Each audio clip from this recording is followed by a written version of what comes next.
We'll guide you through how to back up and restore WhatsApp messages on an Android. If you find this useful, then consider subscribing and liking the video.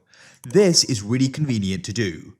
Now make sure it's this full guide because we're covering important things throughout this whole video, regardless if you're wanting to back up or go and restore. So first of all, what we're going to do is go to the top right and press the three dots. Come down the list and find the option for settings and tap there. In settings, you want to go down and you need to go and find chats.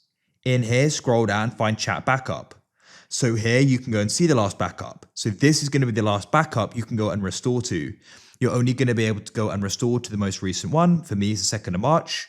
If you want to go and do another backup now, you can by pressing backup and it'll then be the most recent one.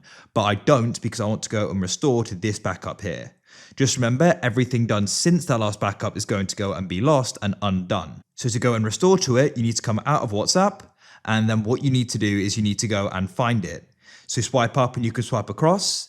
So to do this, we are going to have to uninstall it. So tap and hold it, press uninstall and confirm your decision. Now what you need to do is go and open up the Play Store and go and start installing it again. After you've installed it again, you can press open. Now what we're going to do is start the setup process. So we'll go and press down here. Now during the setup process, you should get prompted to go and restore from the backup. So we can select that and press continue. And now it's going to go and get it. Go and be patient while it goes and downloads and goes and loads them. We can then press next and go and wait. You can then go and see your info here, change it if you want. I'm going to press next. That's it. We've now gone and restored it.